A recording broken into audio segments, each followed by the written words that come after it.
Salam əziz izləyicilər. Tarixdə bir günə baxırsınız. Bugün 1-ci Dünya Müharibəsinin başlanmasından, gedişindən və sonundan bəhs edəcəyik. 1-ci Dünya Müharibəsi dünyanı dəyişən 4 il. 1914-cü ilin yayı. Avropa zahirən sülh içində yaşayırdı. Amma bu sülh partlamağa hazır barıt çəlləyinə bənzəyirdi. Bir güllə, bir sui-qəsd, bir qitəni alovlara qərq etdi. Bunun səbəbləri nə idi? Necə qığılcım bir yanğına çevrildi? Müharibənin kökləri 10 illiklər əvvələ gedib çıxır. Böyük dövlətlər, Böyük Britaniya, Fransa, Almaniya, Avstriya, Macarıstan və Rusiya sənaye gücü, müstəmləkələr və hərbi üstünlük uğrunda gərgin rəqabət aparırdı. Almaniya sürətlə güclənərək Britaniyanın dəniz hökmranlığına meydan oxuyurdu. Balkanlarda isə millətçilik alovlanır, imperiyalar çökməkdə idi. Bütün bunların üstünə ittifaqlar sistemi gəldi. Almaniya, Avstriya, Macarıstan, İtaliya bir tərəfdə, Fransa, Rusiya və Britaniya digər tərəfdə dayanmışdı.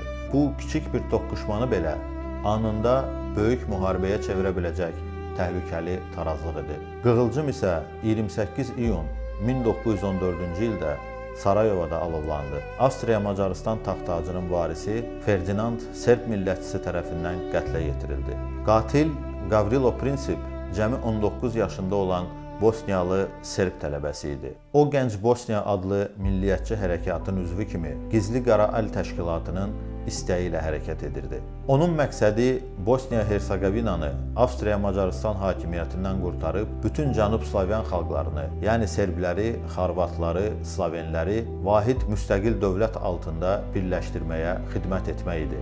Ferdinandın qətli məhz bu işğala qarşı simvolik zərbə sayılırdı. Bir ay ərzində ittifaqlar bir-birini işə saldı və Avropa müharibəyə sürükləndi. Müharibəni rəsmən ilk başlayan dövlət Avstriya-Macarıstan oldu. 28 iyul 1914-cü ildə sui-qəsddən düz bir ay sonra Serbiyaya qarşı müharibə elan etdi. Bundan sonra ittifaq öhdəlikləri işə düşdü. Rusiya Serbiyanı müdafiə etmək üçün səfərbərliyə başladı.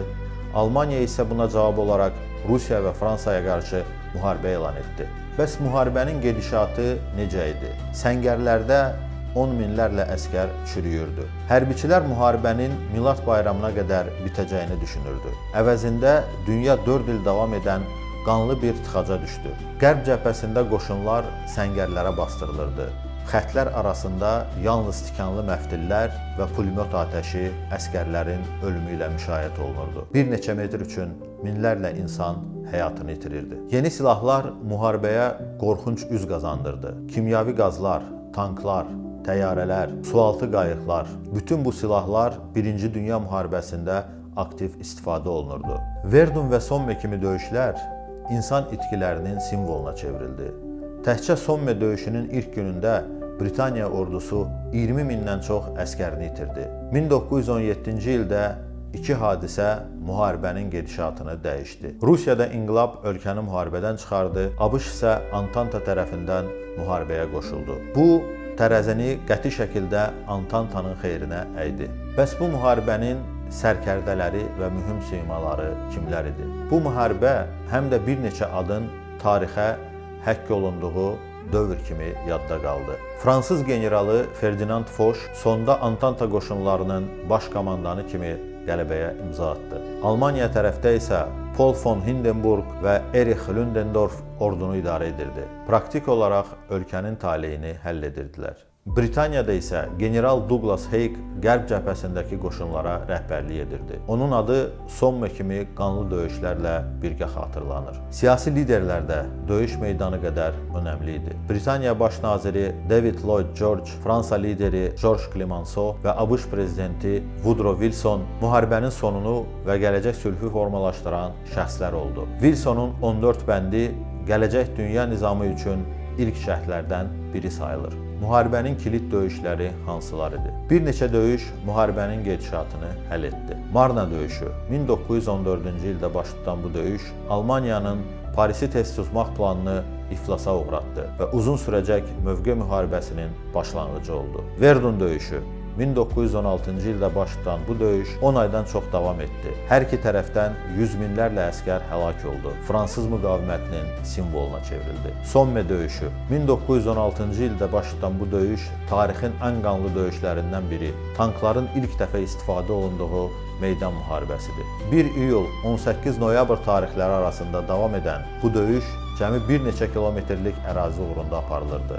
Lakin hər iki tərəfdən 1 milyondan çox əskər öldü və ya yaralandı. Britaniya ordusu üçün döyüşün ilk günü tarixin ən ağır günü sayılır. Təkcə həmin gün 20 mindən çox Britaniya əskəri həlak oldu. Bu qədər böyük itkilərə baxmayaraq, əldə olunan ərazi cəmi bir neçə kilometrdir. Bu da mövqe müharibəsinin acı reallığını bütün dünyaya göstərmiş oldu. Birinci Dünya müharibəsinin daha bir önəmli döyüşü Gelibolu döyüşü idi.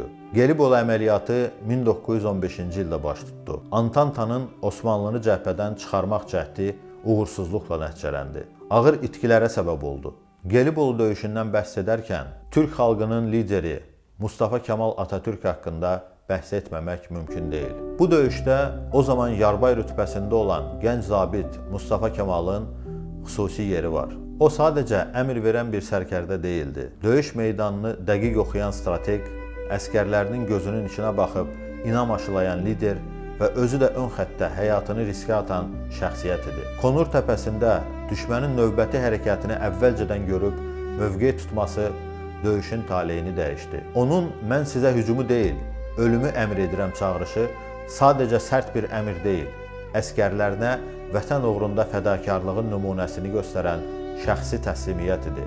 Çünki bu sözləri deyərkən onun özü də eyni cəbhədə dayanmışdı. Məhz bu qətiyyət, soyuqqanlılıq və şəxsi cəsarət onu sıravi zabitlikdən milli qəhrəman zirvəsinə qaldırdı və gələcəkdə Türkiyə Cümhuriyyətinin qurucusu olaraq liderin ilk böyük sınağı oldu. Jutland döyüşü. 1916-cı ildə başlayan bu döyüş Britaniya və Alman donanmaları arasında müharibənin ən böyük dəniz döyüşü idi.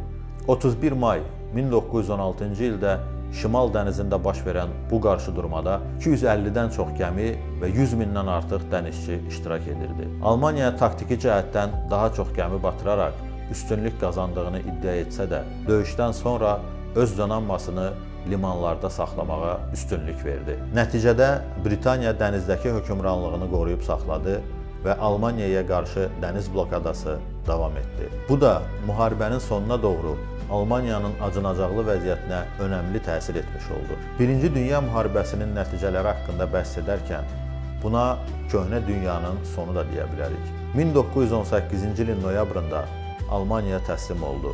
Müharibə arxada dəhşətli rəqəmlər qoydu. 15-20 milyon insan həlak oldu, daha milyonlarla insan yaralandı.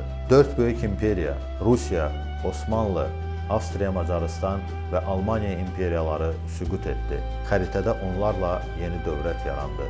1919-cu il Versal sülh müqaviləsi Almaniyaya ağır şərtlər qoydu. Bu sonradan 2-ci Dünya müharibəsinin toxumlarını əkəcəkdi. Beynəlxalq sabitliyi qorumaq üçün yaradılan Millətlər Cəmiyyəti isə gələcək münaqişələrin qarşısını ala bilmədi. Birinci Dünya müharibəsi təkcə silahların deyil, ideyaların da müharibəsi idi. Köhnə imperiyaların, köhnə dünya nizamının sonu yeni və daha mürəkkəb bir əsrin başlanğıcı oldu. Dəyərli izləyicilər, əgər videolarımızı bəyənirsinizsə, paylaşmağı, bəyənməyi unutmayın. Salamat qalın.